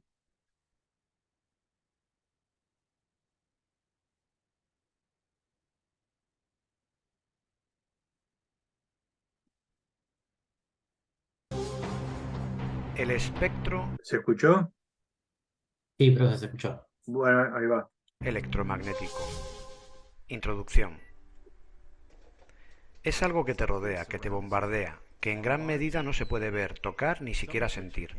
Todos los días, donde quiera que vayas, no tiene olor ni sabor, y sin embargo tú lo usas y dependes de él cada hora del día. Sin él, sabes que el mundo no podría existir. ¿Qué es? La radiación electromagnética. Estas ondas están distribuidas en un amplio espectro, desde los rayos gamma muy cortos a los rayos X, rayos ultravioleta, ondas de luz visible, las más largas ondas infrarrojas, microondas, hasta las ondas de radio que pueden medir más que una cadena montañosa. Este espectro es la base de la era de la información y de nuestro mundo moderno. Tu radio, tu control remoto, tus mensajes de texto, tu televisión, tu horno de microondas, incluso los rayos X del centro médico, todo depende de las ondas del espectro electromagnético. Las ondas electromagnéticas, u ondas EM, son similares a las olas del mar, en que ambas son ondas de energía, transmiten energía. Las ondas electromagnéticas son producidas por la vibración de las partículas cargadas y tienen propiedades magnéticas y eléctricas. Pero a diferencia de las olas del mar que requieren agua, las ondas electromagnéticas viajan a través del vacío del espacio a la velocidad constante de la luz. Las ondas EM tienen crestas y depresiones como las olas del mar. La distancia entre las crestas es la longitud de onda. Mientras que algunas longitudes de ondas electromagnéticas son muy largas y se miden en metros, otras son pequeñas y se miden en milmillonésimas de metro, nanómetros. El número de estas crestas que pasan por un punto determinado en un segundo se describe como la frecuencia de la onda. Una onda, o ciclo por segundo, es lo que se llama un hertz o hercio. Las ondas electromagnéticas largas, tales como las ondas de radio, tienen la frecuencia más baja y llevan menos energía. Al añadir energía aumenta la frecuencia de la onda y hace que la longitud de onda sea más corta. Los rayos gamma son las ondas más cortas y con energía más alta del espectro. Así que cuando estás sentado viendo la televisión, no solo las ondas de luz visible de la televisión golpean tus ojos, también las ondas de radio que se transmiten desde una emisora cercana y las microondas que transportan llamadas desde teléfonos celulares y mensajes de texto, y las ondas de wifi de tu vecino y las unidades de GPS en los coches que circulan. En estos momentos hay un caos de ondas a todo lo ancho del espectro a través de tu habitación. Con todas estas ondas a tu alrededor, ¿cómo es posible ver tu programa de televisión? De forma similar a sintonizar una radio en una emisora específica, nuestros ojos pueden ver una región específica del espectro electromagnético y pueden detectar la energía de longitudes de ondas de 400 a 700 nanómetros, la región de la luz visible del espectro. Los objetos parecen tener colores porque las ondas electromagnéticas interactúan con sus moléculas. Algunas longitudes de onda en el espectro visible se reflejan y otras longitudes de onda son absorbidas. Esta hoja se ve verde porque las ondas electromagnéticas interactúan con las moléculas de clorofila. Las ondas entre 492 y 577 nanómetros de longitud se reflejan y nuestro ojo interpreta esto como una hoja verde. Nuestros ojos ven la hoja de color verde, pero no nos pueden decir nada acerca de cómo la hoja refleja el ultravioleta, las microondas o las ondas infrarrojas. Para aprender más sobre el mundo que nos rodea, los científicos y los ingenieros han ideado maneras que nos permiten ver más allá de la pequeña fracción del espectro electromagnético llamada luz visible. Los datos de múltiples longitudes de onda ayudan a los científicos a estudiar todo tipo de fenómenos sorprendentes en la Tierra, por el cambio estacional de hábitats específicos. Todo lo que nos rodea emite, refleja y absorbe la radiación electromagnética de manera diferente sobre la base de su composición. Un gráfico que muestra estas interacciones a través de una región del espectro electromagnético se denomina firma espectral. Los patrones característicos, como las huellas dactilares, dentro de los espectros, permiten a los astrónomos identificar la composición química de un objeto y determinar tales propiedades físicas como la temperatura y la densidad. El telescopio espacial Spitzer de la NASA observó la presencia de agua y moléculas orgánicas en una galaxia a 3.200 millones de años luz de distancia. Ver el Sol en varias longitudes de onda con el satélite SOHO permite a los científicos estudiar y comprender las manchas solares que se asocian con las llamaradas solares y las erupciones perjudiciales para los satélites, astronautas y comunicaciones en la Tierra. Estamos constantemente aprendiendo más acerca de nuestro mundo y el universo usando tan solo la información contenida en las diferentes ondas en el espectro electromagnético.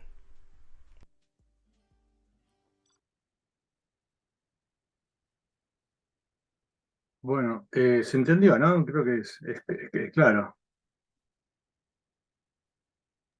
Sí, se entendió, profe.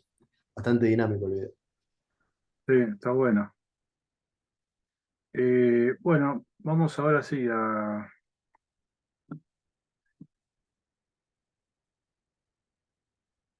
tomar lista.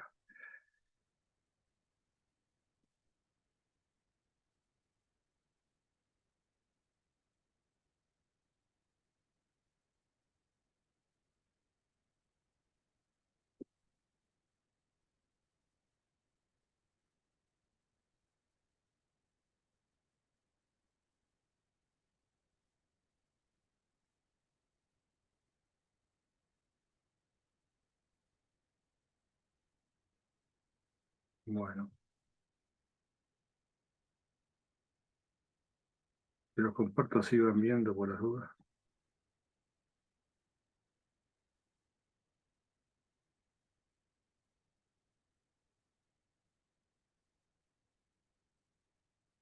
Eh, Franco Singolani, Presente.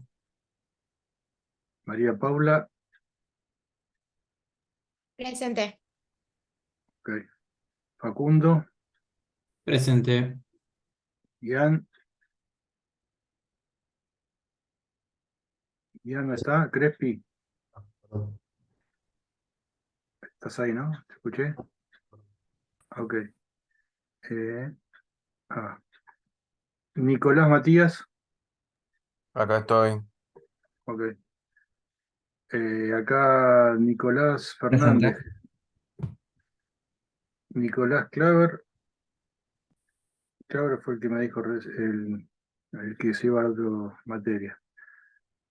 Eh, Carlos Jiménez, Carlos, Presente, a ver, profe. ok. Nicolás Franchini, Profe, ese chico dijo que dejó el presente, que se tenía que ir a otra clase, lo puso en el chat. ah, sí, sí, sí, lo puso en el chat, correcto, sí, sí. Facundo Ezequiel, Sí, presente. acá Gonzalo Ezequiel, Presente, profe. ok. Simón Pedro, Presente, profe. ok. Fátima Natalia, Presente. ok. William Eduardo, William,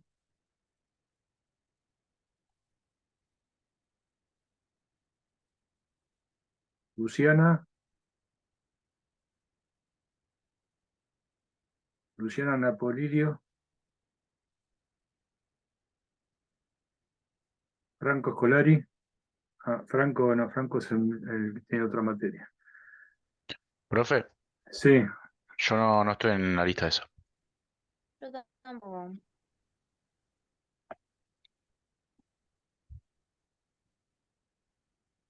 pará, entré el otro día acá. ¿Qué se anotó? Oh, tengo acá. Uy, uy, ¿qué día es? 23. No puede ser.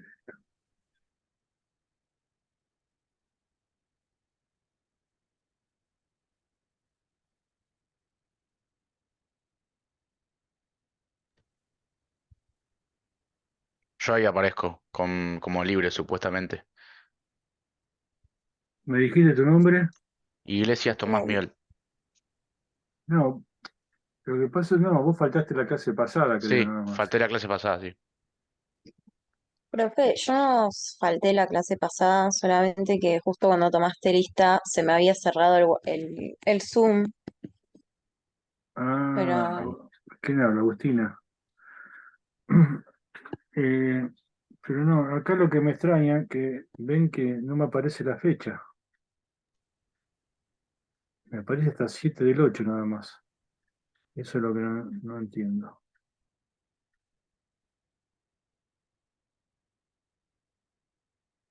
Bueno, voy a tener que averiguar qué pasó acá, porque no me muestra. además, profe, ahí como que dice que fue el miércoles 26 de julio, pero ya no, Mm, eso es el sí, pasado. claro, no había clases ahí. Claro, ni nos habíamos anotado la materia y me parece. No, para mí le erraron acá con estas fechas, tiene que estar más adelantadas, digamos. Claro, como que pusieron de arranque el Sí, mes pasado. exactamente, como que le erraron ahí.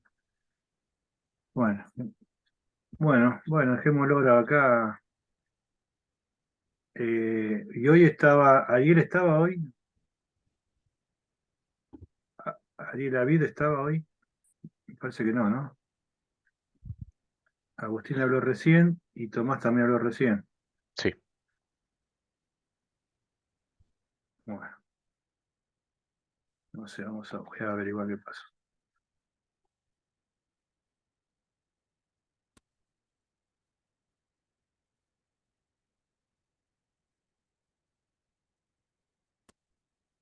Bueno,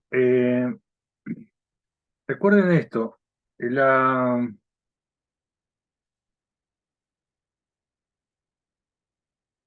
ven acá hay un movimiento, ¿no? Del campo electromagnético, como si eh, lo que está en verde, en azul, por ejemplo, fuera el campo eléctrico y el rojo el magnético, ¿no?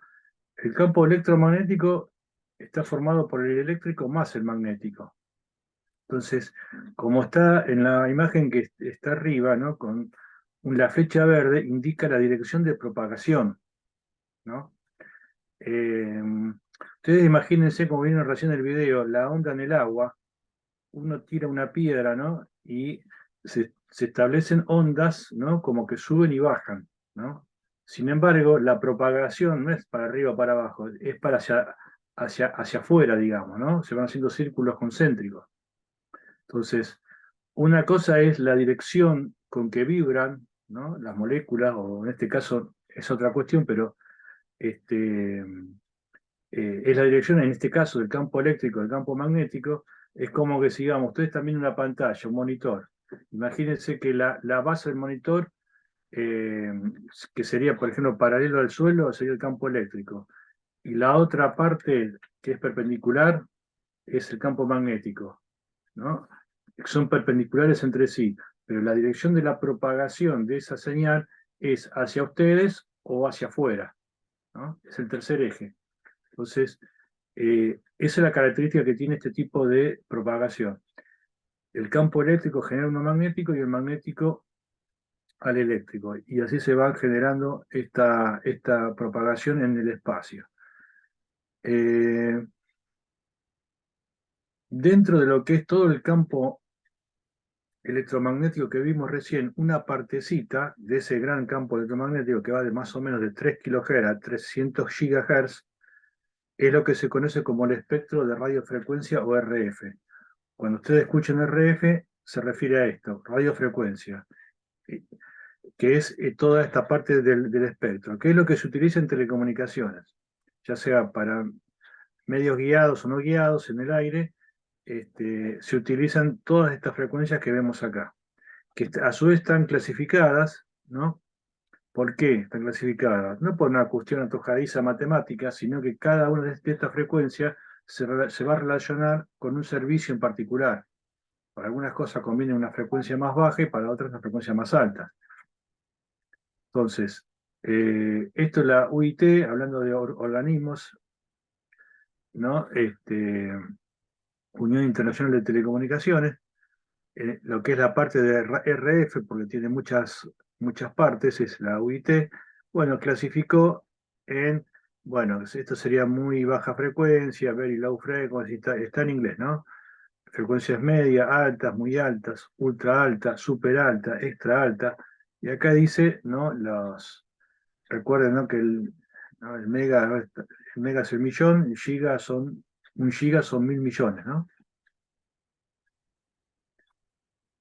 Y acá tienen un ejemplo, ¿no? de aplicación, ¿no? Que hay de distintas bandas, de distintos servicios, ¿no? Acá abajo, bueno, es un ejemplo de las bandas satelitales, hay muchas más, ¿no? Que generalmente se identifican con una letra, y para subir, que es, digamos, tiene dos frecuencias, ¿no? Lo mismo que nos pasa con la telefonía celular. Tenemos habitualmente, porque hay varias maneras, pero una de ellas es un canal para subir una frecuencia y otra para bajar, ¿no? Es decir, del celular a la estación y la estación al celular. Son dos frecuencias distintas. En este caso pasa eso, ¿no? Tenemos dos frecuencias distintas. Una cosa es para subir el satélite y otra es para bajar. Bueno, acá tenemos representado lo que estuvimos hablando recién de una onda, de una señal,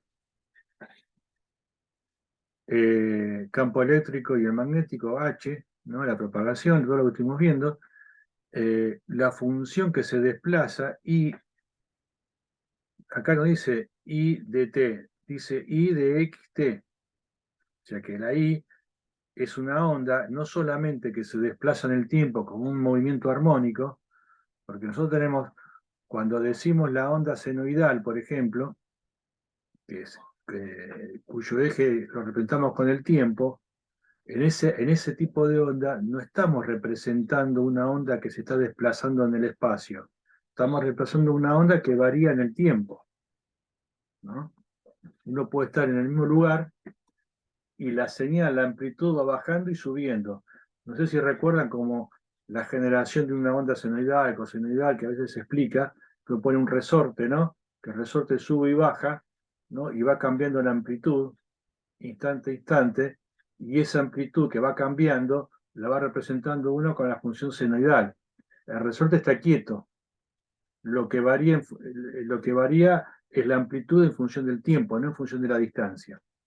Ahora, si nosotros ponemos I de X y de T, bueno, además de variar en el tiempo, varía en la distancia, se va propagando en el espacio.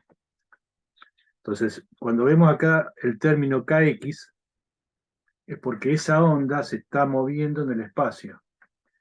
Y es acá, y todo lo que está entre paréntesis, obviamente tiene que tener dimensión de ¿qué?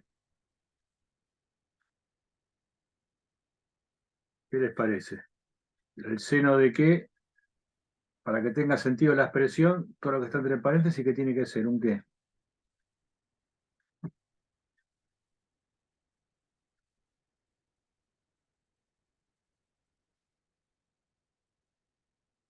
Cuando uno dice un seno o un coseno o la tangente, ¿de qué estamos hablando? ¿De qué cosa? ¿De un qué?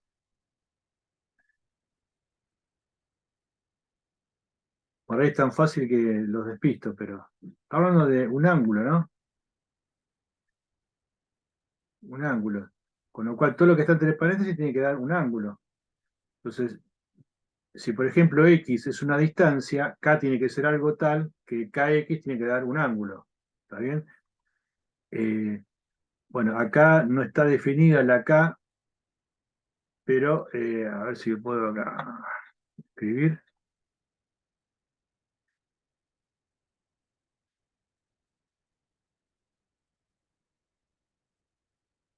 No arreglé este tema. 2pi.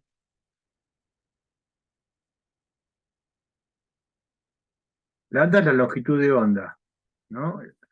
La unidad puede ser el metro, por ejemplo. Y acá X también es algo que está expresado en metros. Con lo cual el Kx va a quedar expresado en función de 2pi, ¿no? Entonces, digamos, todo lo que está acá adentro, lo mismo que omega t. ¿A qué es igual omega? ¿Se acuerdan?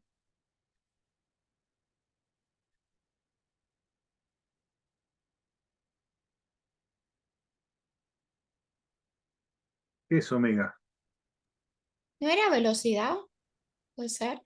Sí, puede ser. Se relaciona con Frecuencia. la frecuencia angular, exactamente. Ah, Está bien. Si unimos las dos cosas que dijeron, está bien, ¿no? A ver, esperen un cachito porque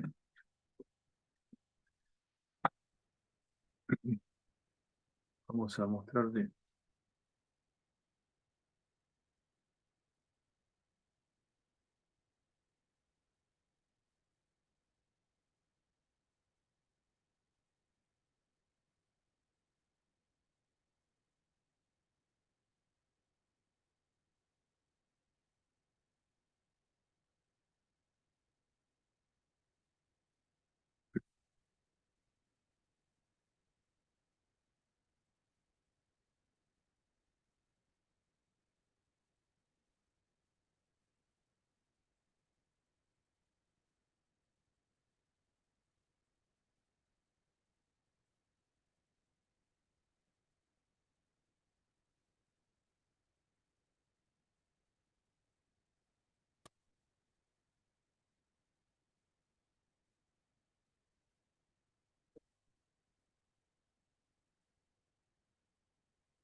Un segundo que ahí le pongo entonces.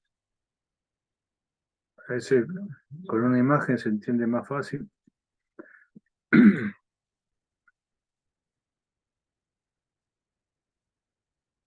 Bueno, acá lo que estamos viendo, por ejemplo, lo que yo les decía antes. Acá tenemos la generación, ¿no?, de una función senoidal y una función cosenoidal. Es decir, a ver si la paro en un momento.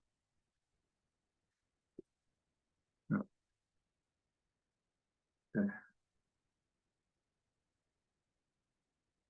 Bueno, no importa. Tenemos que sería la altura del eje Y, sería la función seno, y la altura del eje X sería la función coseno.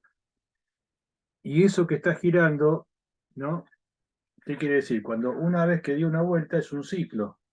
Se va a relacionar con los 2π de la... Yo ahora no lo puedo parar, pero se va a relacionar con, por ejemplo, como decía el video, con la separación entre dos crestas, 360 grados. O sea, cuando eso dio una vuelta, tenemos un ciclo. Y la velocidad con que está girando es la omega. Es lo que les pregunté recién. Omega t. Entonces, cuando más rápido gire esto, obviamente más alta va a ser esa frecuencia angular y más cerquita van a estar los picos, ¿no?, que veamos como seno y como coseno.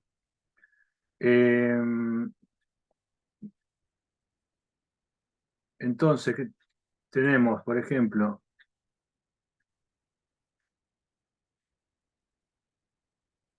dos pi por f, que es la frecuencia angular, y la frecuencia es la inversa del periodo t, o sea, el tiempo que tardó en recorrer un ciclo, ¿no? Es la relación entre los 360 grados, digamos, entre los dos pi, y el tiempo que tardó en recorrerlo. Eso es la frecuencia angular omega. Y si a omega lo multiplico por t, por un tiempo x cualquiera, en Q me va a dar en unidades de 2π, o sea, 2π por algo, por alguna relación. Eso es lo que les quería decir, que el término que queda omega t me queda expresado en función de radianes, por ejemplo, kx me queda expresado en función de radianes, o sea, todo lo que está entre paréntesis es una unidad de un ángulo en particular. Eso es lo que les quiero decir. Y a partir de esa fórmula, una expresión I de xt, y bueno, nos estamos relacionando una onda armónica por un lado, como esto que estamos viendo, que tiene un desplazamiento en el tiempo, pero no en el espacio, ¿no? Esto sería igual al seno de omega t. Es una función armónica que varía en el tiempo y no en el espacio. Ahora si digo I omega t más kx, estamos hablando de una función armónica que se mueve en el tiempo, pero también que se desplaza en el espacio. Eso era lo que les quería decir con esto que estábamos hablando, ¿no? Esperen un poquito que así podemos darle una especie de cierre a esto.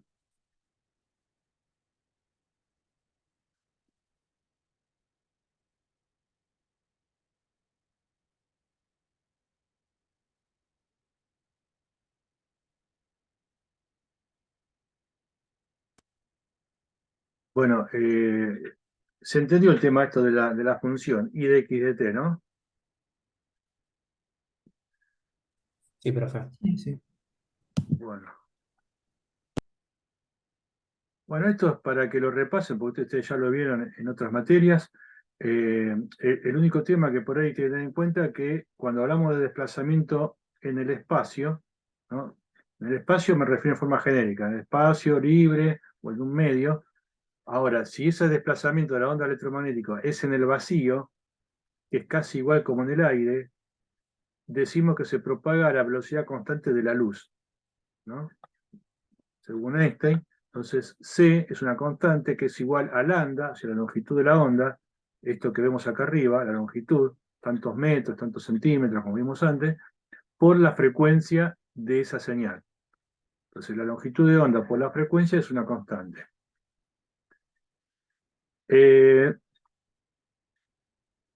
Lo que les quería decir es, conceptualmente, que, por ejemplo, si uno tiene un micrófono, ¿no? Para hablar, para amplificar una señal, mejor dicho, para convertirla de voz a una señal eléctrica, ¿no? De movimiento de moléculas en el aire que ejerce una presión y convertir eso en una señal eléctrica. Pasa por el sensor que está en el micrófono y el sensor responde a la variación de presión, sale una variación eléctrica proporcional a esa variación de presión. Ahora bien, ¿por qué esa señal que ya la tengo, chiquita, pero la tengo, no la amplifico en todo caso y listo, la mando a la antena?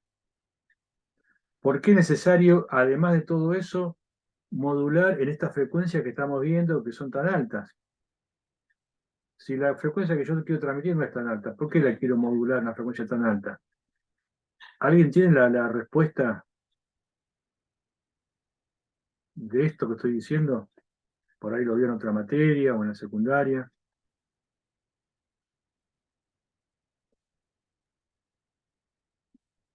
¿Vieron que uno escucha una radio, por ejemplo, o una telefonía celular, trabaja a frecuencias más altas todavía? ¿Por qué? Porque, digamos, para que una antena pueda irradiar, ¿no? Pueda generar ese campo electromagnético que va a llegar hasta el destino, o sea, hacia el usuario, la frecuencia, ¿no? La longitud de onda de esa señal tiene que ser comparable con la longitud de onda de esa antena. Esa es una forma de transmisión cuando se logra la resonancia en la antena. ¿Qué quiere decir eso? Que si es comparable, veamos un ejemplo. Una señal de 1 kHz no es una señal de audio. Si uno quisiera aplicar la formulita esta, y digo, sé que es la velocidad de la luz, 300.000 km por segundo, dividido 1 kHz, si uno hace esa cuenta, a ver si lo tenemos por acá, acá está,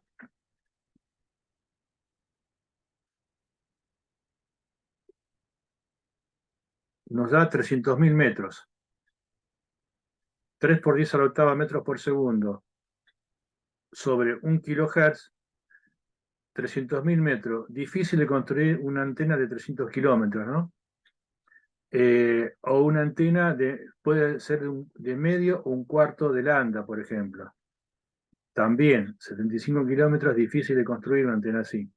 Entonces, en cambio, si la frecuencia, por ejemplo, es de 10 a la octava, es decir, 100 megas, esto sería la FM100, por ejemplo, ¿no? El FM tiene una antena de una longitud de onda de 3 metros.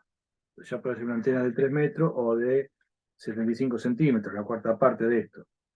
Entonces, por eso es necesario trasladar la señal que uno quiere transmitir en frecuencia para poderla poner en el aire después a través de la antena. Porque si uno no hace esta traslación de frecuencias, entonces la antena no la puede convertir esa energía eléctrica en una energía electromagnética, propagarla en el espacio.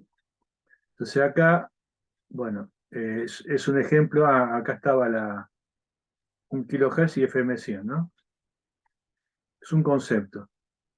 Después vamos a empezar a ver Fourier en la próxima clase, pero desde un punto de vista práctico, no desde un punto de vista matemático. Acá vamos a usarlo esto como una herramienta para poder interpretar mejor las cosas que pasan en la realidad. Pero lo vamos a dejar acá y bueno, el lunes, no sé, ¿estuvieron en contacto con el ayudante, con el jefe de trabajo práctico? No, el único mail que recibimos de parte de la práctica fue el suyo, que decía que el primer lunes no íbamos a tener clase. Ok, bueno, voy a ver si me comunico entonces, porque no sé si van a usar este mismo enlace. No, no lo podría usar, me parece. Seguramente le va a tener que pasar otro enlace. Así que bueno, me voy a poner en contacto para que les envíe un mensaje a ustedes, así el lunes ya se encuentran y hacen las primeras prácticas que se va a relacionar con esto, algunas cosas. A veces no están exactamente, pero bueno, ahí ya el jefe de trabajos prácticos le va a dar la parte teórica que le falte, ¿no? Para poder comprender los ejercicios. ¿Alguna pregunta o algún comentario más respecto de lo que estuvimos charlando en la clase? Yo iba a preguntar si cuando se sube la clase y se sube la PPT que vimos hoy, si se podía subir el videíto que pasaron en clase, que estaba bueno como para poderlo ver y no ver toda la grabación de la clase, para ubicarlo de manera más rápida. ¿Se puede? ¿Qué cosa? ¿El video que puse hoy de la NASA? Sí, el que explicaba las ondas Sí, electromagnéticas. creo que sí, creo que lo puedo subir, sí, sí. Sí, sí. Gracias. Sí. Bueno, ¿algo más? Bueno, de parte entonces de la clase nuestra de la teórica, no cambia, hacia el próximo miércoles a la misma hora. Así que bueno, que tengan buena semana y nos vemos entonces la próxima semana. Genial, profe. Buena semana, Buenas noches. profe. Gracias, buena Hasta semana. luego. No, Chao. profe, Hasta gracias. luego. Hasta luego.